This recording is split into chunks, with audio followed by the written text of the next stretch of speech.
продолжуваме со изучување на посланието до Галатјаните. Темата е слобода или смрт, или слобода или смрт. Во секуларниот свет тоа е избор. Ако нема слобода, ќе умреме. Се бориме за слободата.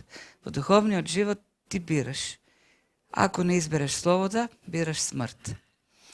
И слободата слободата на човекот, човечката слобода, слободата на личноста е во современа смисла на зборот е идеја од средниот век, некаде 13 век во Англија, кога управувале двајцата браќа Ричард и Џон, кралевите Ричард и Џон. Ние повеќе го познаваме, светот повеќе е запознаен со Ричард, бидејќи тој учествува во крстоносните походи, се бори за ослободување на Ерусалим против Саладин, преговара.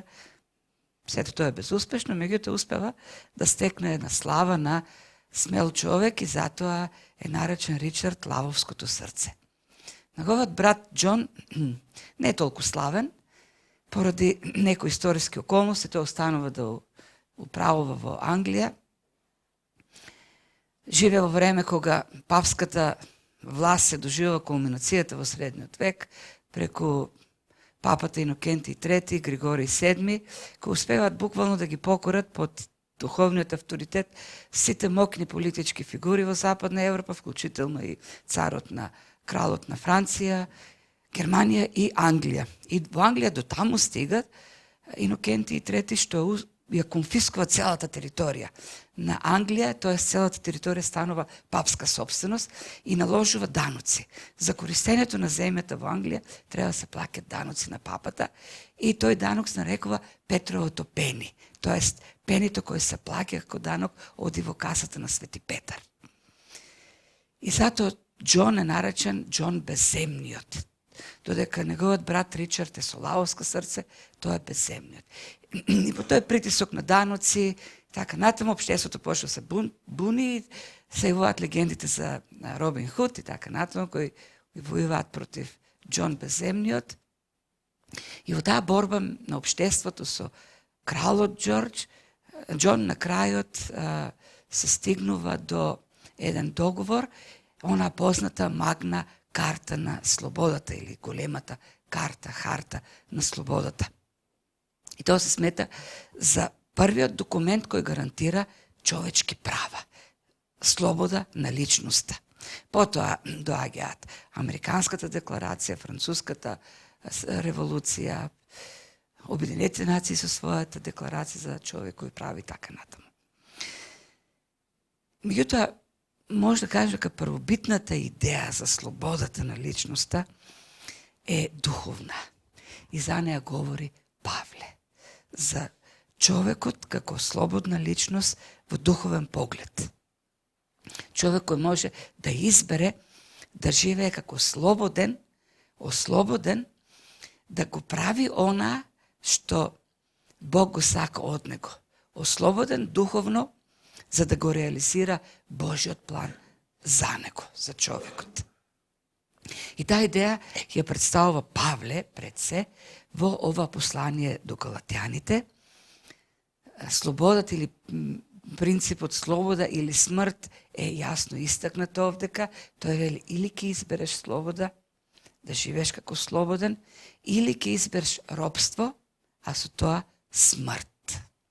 Оно кој што ќе избере слобода ќе живее, а оно што ќе избере робство ќе умре. И така почнува 5 глава во посланието, каде што вели: стојте во слободата со која Христос не ослободи и не се подавајте повторно под робски јарем. Слободата за која говори овдека апостол Павле, секако е духовна слобода од законот. И со ова всушност, со овој дел од тие први неколку стихови, завршува доктриналниот дел во посланието и почнува практичниот дел. Ова е како еден мост, ова прави заклучок овој текст на доктриналниот дел и не воведува кон практичниот дел.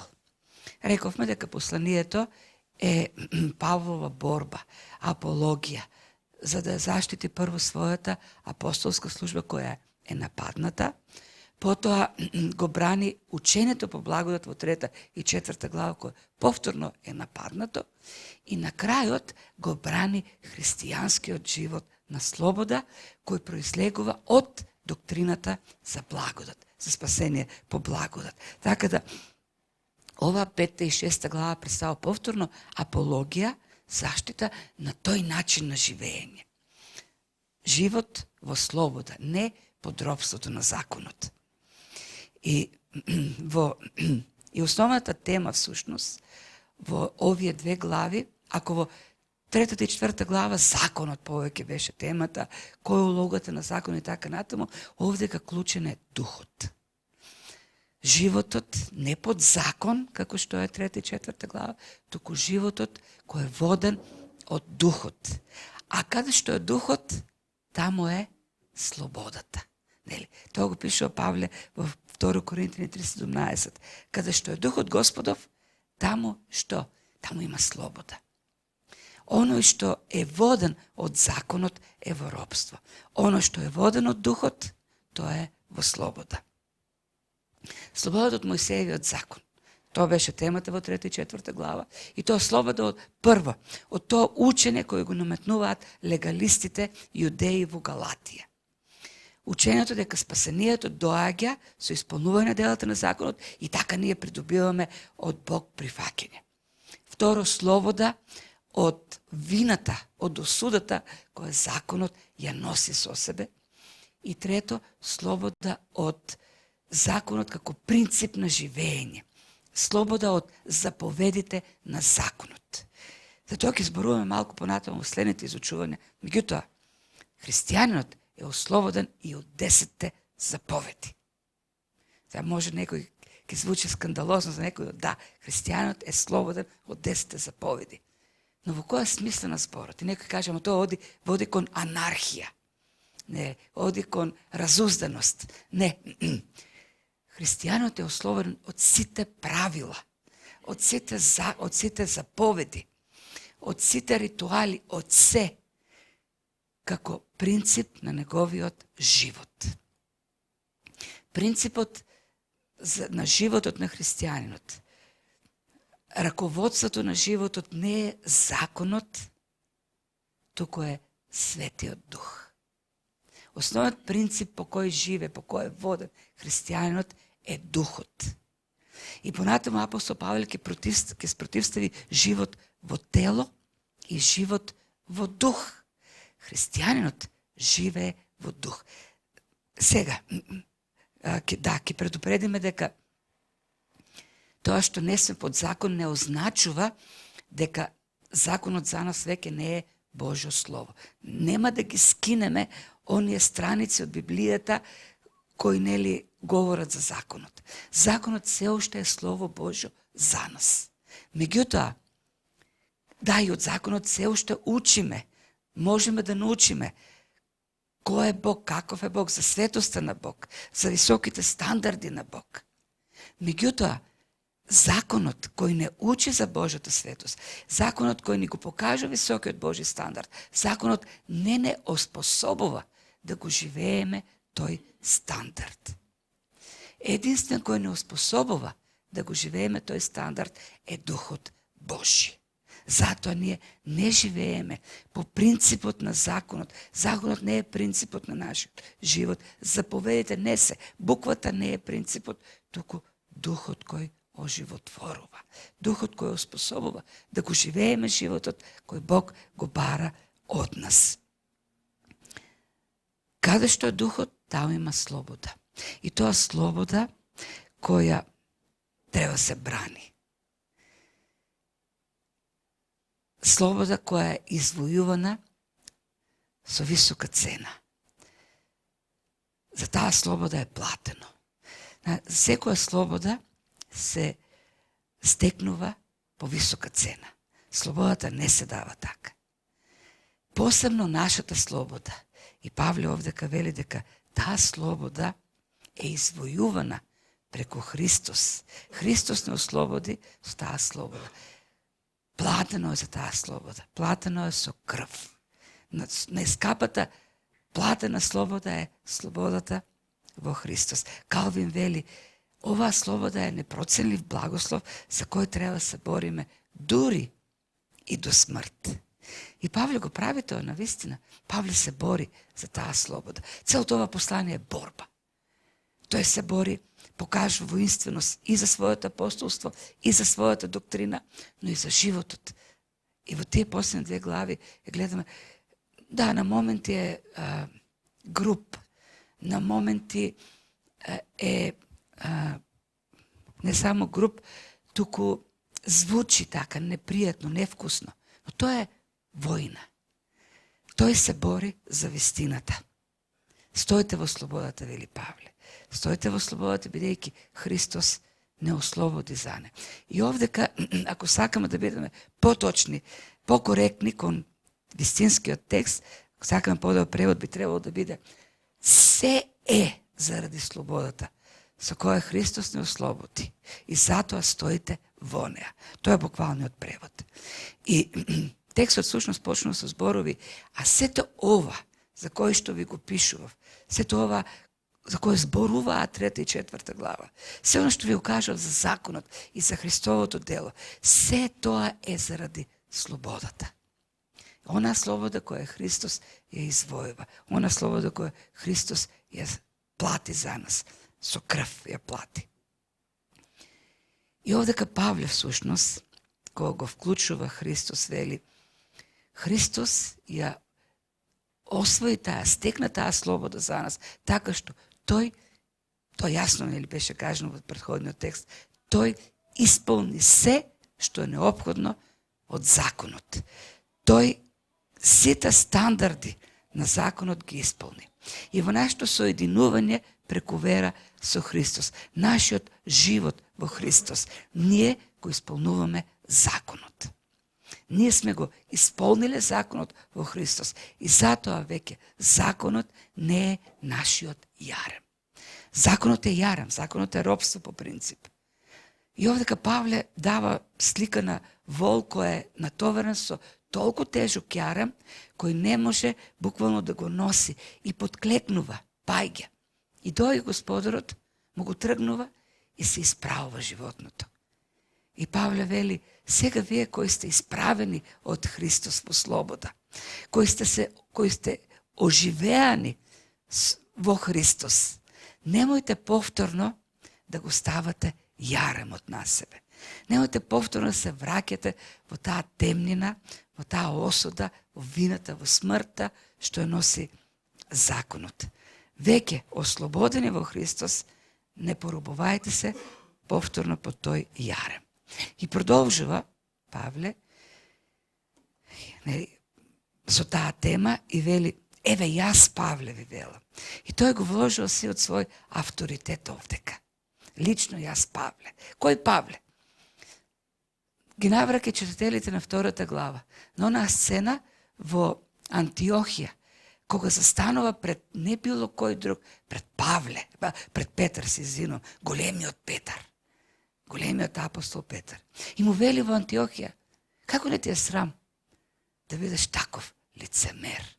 До вчера јадеше со овие пагани христијани, ја уживаше христијанската слобода, ослободен од легализмот на законот, и сега кога дојдоа евреите христијани од Јудеја, од Ерусалим, ти се уплаши од нив.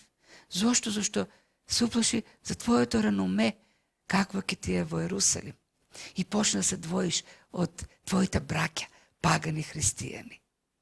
Тоа е лицемерие, му рече Павле. И тој Павле сега, истиот, вели на галатјаните, ви кажувам, ако се обрезате, ни Христос веќе нема да ви помогне. Никој повеќе не може да ви помогне. Крај со вас.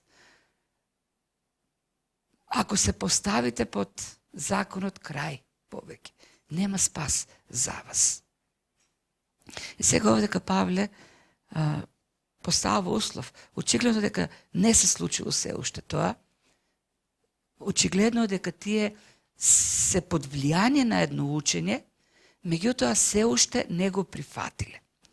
Се некој тука може да си го постави прашањето, и тука за прв пат Павле во целото послание го кажува, го открива кој е проблемот. Ние неколку пати веќе спомнавме дека во прашање е обрезанието, т.е. тие јудеи христијани проповедаат обрезание, како некаков услов за прифаќање од Бог. Меѓутоа овдека за прв пат Павле го кажува јасно, дека станува збор за обрезание. И се некој може да си нормално, логично е прашањето, па што толку страшно тоа обрежување?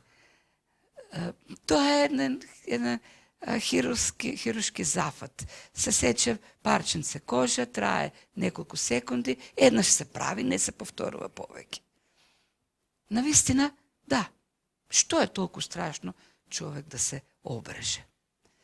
Па и Павле беше обрезан на крајот на краиштата, и тој беше обрезан. Па Павле го обреза Тимотеј пред да го земе на второто мисионерско патување. И навистина нема ништо страшно во тоа човек да се обрезе. Проблемот е во случајот мотивот. Тие учители, јудеи, проповедаат обрежување како законска обврска. Обрежување како неопходност да човек да биде прифатен од Бог. Исполнување на дело од законот кој е неопходно за спасението. И тоа е целиот проблем овдека. И во тој случај, ако човек е задолжен да исполнува дело од законот, која е смислата на Христовата жртва? И тоа прашено уште во втората глава, кој поставил Павле и вели, ако праведноста се придобива преку законот, тогаш Христос залудно умрел. Тогаш Бог, тогаш Отецот безсмислено го испратил Синот да се воплоти, да го живее совршениот човечки живот и на крајот да ги претрпи сите тие страдања на крстот. Сето тоа е, зборот залудно значи безсмислено. Абсурдно е сето тоа. Зошто би го направил тоа Отецот? И конечниот извод е на Павле, штом Отецот го направи тоа, покажува дека човек не може да се спаси без таа жртва на крстот. Не може да се спаси со законот. И сега овдека легалистите додаваат, тоа создават на друга теологија која е исто така многу опасна. Теологија која вели да ние не можеме да се спасиме без Христовата жртва на крстот, но исто така е неопходно и да исполнуваме дела од законот. И во тој случај имаме една теологија пола Христос, половина ние. Да. Половина од спасението е Христос, половина од спасението сме ние. Калвин вели, кој сака да има полу Христос, го губи целиот. И тоа понатаму ќе го каже Павле. Вели, ако се образувате, Христос веќе ништо не ви значи. А ако се образувате, тогаш целиот закон ќе треба да го прифатите. Не може да си земеш нешто, само делче од закон. 10 заповеди треба да ги исполнуваме. Или 10 заповеди, или се ќе исполнуваш. Да. И затоа Павле овдека предупредува, ако се образувате, тогаш веќе Христос ништо нема да ви помогне. Никој нема веќе да ви помогне. Одите во робството, а робството носи осуда и смрт. Христос во духот носи слобода и живот. Како што кажав, очигледно не се случило тоа, тие се под влијање на учењето, но се уште живеат во благодата и затоа Павле така остро во целото тоа послание интервенира. И продолжа во тој стих, во тој дух. Ако се образувате, Христос не ви помага ништо. И продолжува. А му сведочам на секој човек што се обрезува дека тој е должен да го почитува целиот закон. И се повикува на она што е напишано во Второзаконие 27-26. Проклет да оној кој нема да го исполни сите одредби што се запишани во законот. Сите 613 заповеди треба да бидат совршено исполнети во секој момент во животот. Веројатно, овие јудаисти, легалисти, не го објасниле тоа, што апостол Павле овдека им го кажува. Почнале со образованието, вие треба да се обрежете, меѓутоа го испуштаат оној дел кој вели дека законот е целина. Законот е едно неразделиво платно од каенина. Не можеш да избираш од трпеза што сакаш да го конзумираш, она што ти се допаѓа да го конзумираш од законот. Очигледно е дека таа легалистичка доктрина има за цел постепено да ги воведува кон едно целосно покорство кон законот. Тоа е стратегијата. И Павле, со тоа што им укажува на фактот дека целиот закон треба да биде исполнен, инаку ќе одат во проклетство, подскажува нешто за таа стратегија на тие легалисти. Или се ќе исполниш, или си проклет. Знаете, и во христијанските средини има некаква форма на легализам, само некои нешта ќе ги земеме од законот и ќе ги исполнуваме. И дури и тие не можеме да ги исполнуваме, меѓутоа ние тргнуваме до наша така човечка нагласа дека треба да бидеме толерантни, да, знаеме дека сме слаби, немохни, паѓаме, поставуваме правила, стандарди, меѓутоа прогледуваме низ прсти. Зошто на крајот на краиштата свесни сме дека не можеме целосно да исполнуваме се. И таа наша представа, таа наша попустливост ја приложуваме, аплицираме кон Бог и велиме, па и Бог е таков. Бог ја затвори со едно толко, прогледува низ прсти, зашто знае дека сме слаби.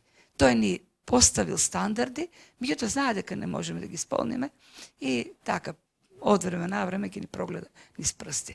Не, Бог не е таков. Бог не е како нас. Бог ги поставил стандардите.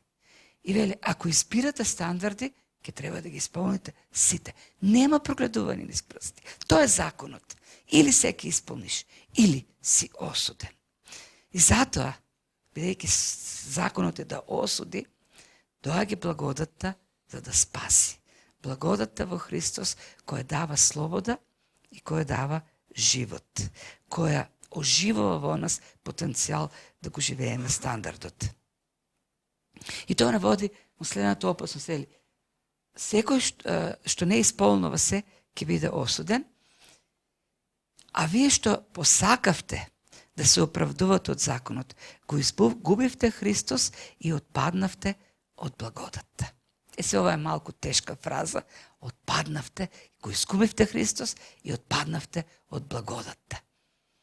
И околу тоа има спорови, има создава конфузија малку овој стих.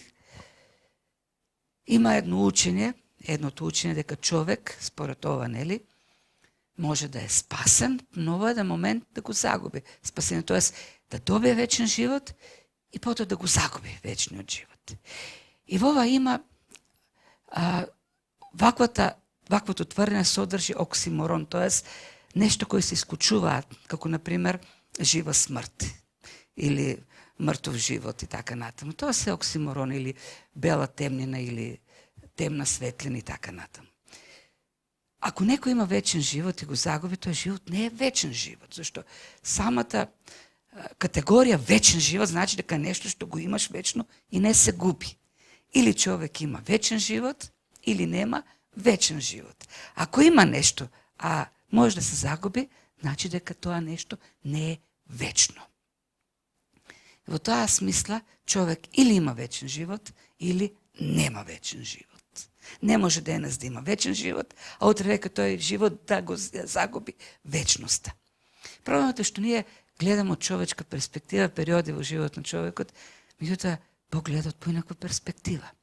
Бог гледа од некакви конечни, вечни перспективи.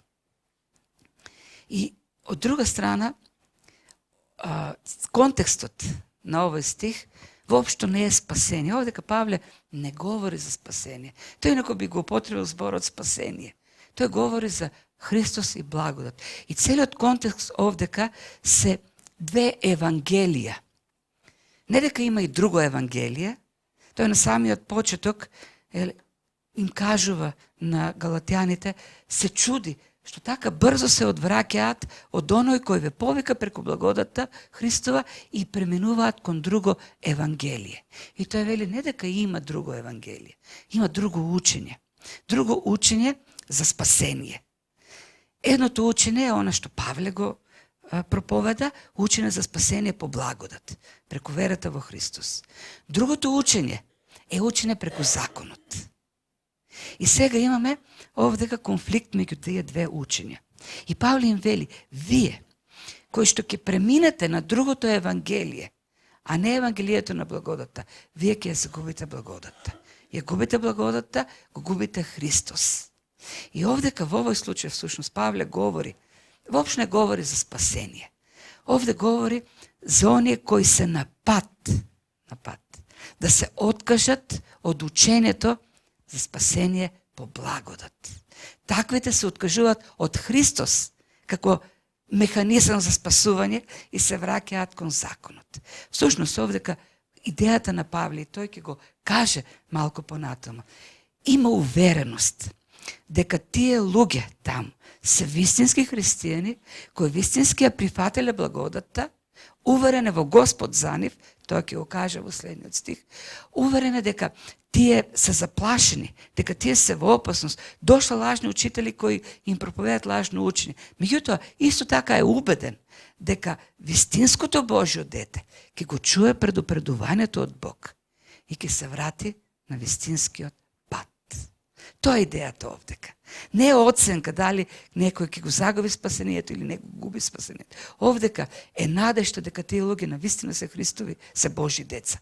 И како Божји деца го слушат Божјиот глас. Зашто Божјото дете никогаш нема да се откаже од Божјиот пат. Тоа е надежта на апостол Павле овдека во овој стих. И го дава тој завршен збор за спасението и тука веќе јасно оној премин кон практичниот живот. Значи, има некои кои слушат други учења, но ние, вели Павле, ние, прави контраст, ние се надеваме и очекуваме оправдание од верата преку духот. И тука веќе ја почнува темата за духот. Или животот не под закон, туку одење по духот. И овдека Павле, со изборот на зборот јасно кажува, ние не се надеваме на образување. Ние не се надеваме на собствените усилби. Ние се надеваме и очекуваме оправдание од верата преку духот. Самите зборови, надеж, очекување, укажуваат на доверба во нешто друго. Човек вели од духот очекуваме, не од нас. Додека некои велат дека оправданието ќе им дојде со нивните усилби и законот, Павле вели, ние остануваме во тоа. Да очекуваме, да се надеваме на едно оправдание кој ќе го добиеме по благодат, кој ќе добиеме од верата преку духот. И затоа вели Павле, во Христос ниту обрезанието има сила, ниту необрезанието. Ние не може да се фалиме ниту со тоа што сме се обрезале, нити пак некој што не се обрезал може да се фали дека не е обрезан. Туку, бидејќи во Христос, нито едното има сила, нито другото. Туку, што има сила во Христос? Само верата, која действува преку љубовта. Во Христос, оние што се во Христос, оние што се соедините, оние што живеат во Христос, во нив действа само една сила. Обрезанието, делата, нема ништо друго сила. Само духот. И тоа кој дух? Дух кој действува преку љубовта. И не може да биде поинаку. Ако ние сме во Христос, ако ние сме соединети преку верата со Него, самиот оној со кого сме соединети, самиот тој действува преку љубовта. И ако ние сме во Него, ако сме соединети, живееме со Него, единствената сила која действа веќе во нас е духот преку љубовта.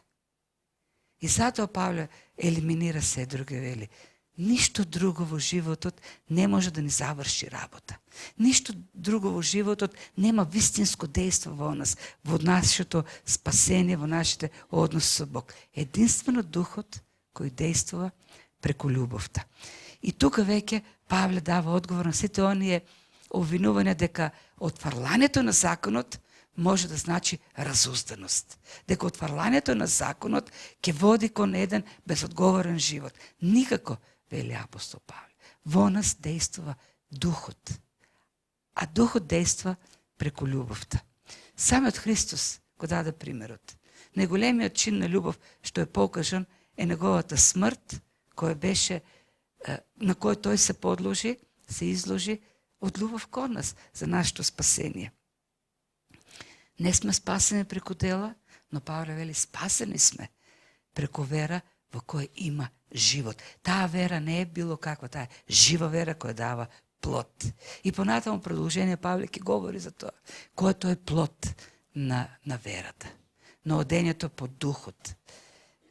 За љубовта и сите оние нејзини понатамошни аспекти. Љубовта, вели Павле во 2 Коринтијани 5 глава, вели љубовта буквално ме гони, ме преследува, буквално ме тера. Не можам, а да не го живеам животот за Господ и за другите. Нашиот Спасител е жив Спасител и нашиот Спасител во нас поттикнува љубов на која човек не може да одолее. Не може да не се почини на таа љубов. Љубов која го починува човекот, да го живее животот кој Бог го има за него. И со овие стихови веќе прави премин кон практичниот дел на посланието, христијанскиот живот во слобода како резултат на благодата, како резултат на ослободување од законот кој е робство и смрт, слобода и живот во духот. Меѓутоа, пред да помине на тоа, Павле повторно се навреќе кон лажните учители. Се навреќе кон оние кои доаѓаат со тие лажни учења. Повторно уште една заштита кон своето апостолство и повторно една надеж за галатјаните и она чудење. Вие трчевте добро, кажа, вели Павле. И кој ви попречи сега да не се покорувате на вистината? И Павле нарочно овде го користи таква спортска метафора, која е не само спортска, но и воинствена. Во оваа метафора има дисциплина, има посветеност, бидејќи христијанскиот живот е живот на војување, на борба. Ние постојано се бориме против лагата, постојано се бориме против некако противник кој се обидува да ги отргне христијаните од таа вистина. И овде кај користи метафора за трчање, користи метафори за борба, користи метафори за бокс на крајот на 10 глава. Тој се представува како боксер на Олимписките игри таму во древниот Пелопонес и тој се бори, постојано се бори, се боксира со гревот. И во моментот кога тој ќе престане со таа борба, ќе биде нокаутиран. Постојано, една постојана борба, еден постојан дуел. И вели, вие трчавте, добро трчавте. Меѓутоа во еден момент некој влета на вашата патека и почна да ве сопења. И тоа, вели Павле, го прави многу суптилно. Со тоа што тоа обидување, тие што доаѓаат да ве обидуваат, не од оној кој ве повика. Со тоа имплицира идеја дека звучеле како да се од Бог. За да Павле ги предупреди дека не е од Бог, тоа укажува на фактот дека тие делувале како да се од Бог, како тоа учене да е од Бог. Меѓутоа Павле, не е од Бог. Суптилно е. Малку внесуваат квас, но внимавајте, малку квас го подквасува целото тесто. Нема нешто што се вика мала ерес. Такво нешто не постои. Малата ерес, не малата ерес, е како квас, кој заквасува се. Мала искра, големите пожари во шумите Знаете от што се предизвикуваат? Од една искра ќе ја запали целата шума. Зато Павле вели, немојте, внимавајте, трчавте добро, продолжете на патеката. Овие кои дојдоа суптилно да ве убедуваат, да се представат како Божи учители, пратени од Бог, ќе го заквасат целото тесто. Затоа внимавајте. Последните стихови се од тој дел на будност, на внимателност. И самиот Павле изразува надеж. И тука е целата таа објаснението зошто Павле се бори толку за тие луѓе во Галатија. Зошто толку е заинтересиран, влегол во таква борба со јудејските христијани, за да ги заштити, за да се избори за тие луѓе во Галатија. Зошто е уверен е дека Господ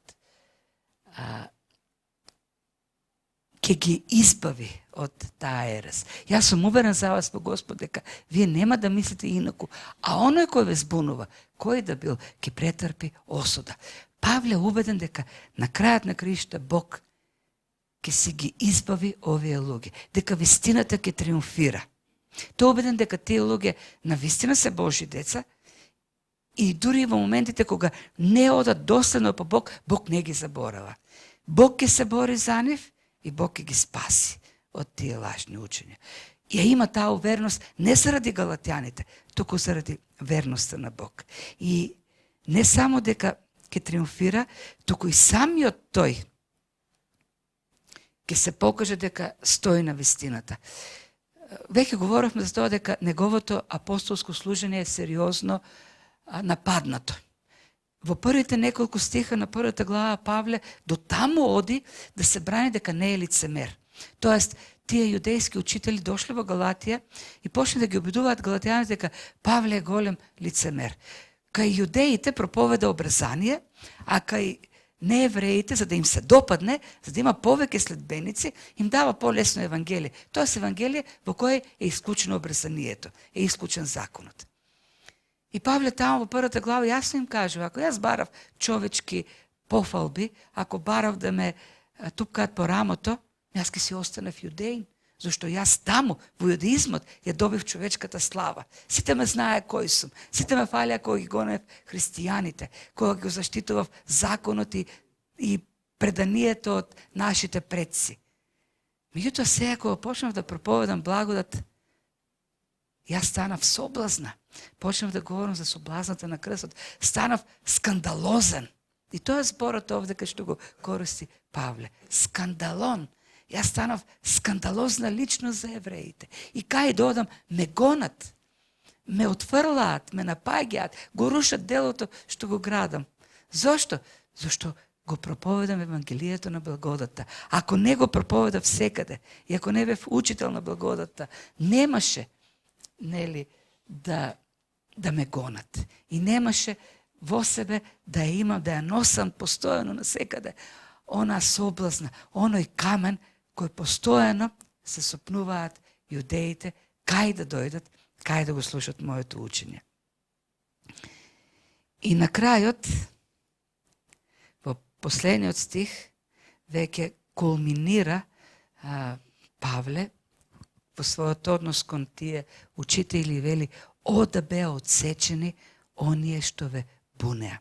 И Павле овде користи збор апокопто, кој значи да бидат кастрирани. Буквално кастрирани, тоа е зборот. Која е идејата? Вие кои толку многу говорите, кои толку многу ви значи обрезанието, хубаво се образувате, одете до крај. И кастрирајте се, одсечете си ја целата машкост. Буквално тоа им вели Павле. Сечете си го органот. И сега, зашто го кажува тоа? Звучи грубо. Да, идејата на Павле е многу јасна. Тоа е една метафора која користи. Тоа е свели, одете дотаму што ќе станете стерилни. Тоест, нема да може повеќе да се размножувате. Зошто? Зашто вие сте еретици. И вие носите смрт. Идејата на апостол Павле овдека е еден копнеш, тоа учење да стане бесплодно учење, да не се шири понатаму. Тоа е, и самите галатјани едно такво учење да го отсечат целосно, од корен да го отсечат, за да не даде плод во нивната црква, горчлив плод. Отсечете го, буквално, отсечете ги сите тие, отсечете ги таквите учења. Зошто тоа се учења кои не може да остат мала трага. Тие се учења кои ќе уништат целата благодат, целото дело. Франклин има така интересна приказна за тоа малите работи колку големи штети прават. Знаете она за потковицата и загубеното царство. Ковачот на потковицата испуштил да закова еден клинец, една шајка, и затоа во борбата конјот ја загубил целата потковица. Кралот пак го загубил конјот, паднал, и кога го загубил конјот, е загубил битката, и кога загубил битката, го загубил целото царство, целото кралство. И сега може репортерот да каже, ја загуби битката и го загуби царството, меѓутоа вистината дека причината затоа што ковачот не ставил една шајка на потковицата, е загубено целото царство. Се почнува од една шајка. И Павле истото го кажува. Да, едно обрзание кој изгледа наивно во очите на галатјаните, може да значи да носи големи последици, да се загуби се. Затоа отсечете ги, кастрирајте ги тие учења, да не дадат плод, да станат бесплодни во вашата средина. Затоа мора да го отсекуваме секое лажно учење, зашто не постои такво нешто како лажно учење. Мало лажно учење, наивно лажно учење. Секое лажно учење и голема опасност. Борбата, битката, христијаните ја водат во учењето. Во тоа дали едно учење е вистинско или пак содржи примеси. И затоа треба да внимаваме што проповедаме, треба да внимаваме какви учења слушаме, треба да внимаваме што применуваме во нашиот живот, зашто од учењето ќе зависи и каков живот ќе имаме. Од учењето ќе зависи дали живееме во слобода или живееме во робство. Слободата носи живот, робството носи смрт. Ако сме поверувале во Христос, да останеме во Него. Ако не сме поверувале се уште, да поверуваме во Него. Тој ќе ни донесе слобода. Живот слободно во Неговата благодат.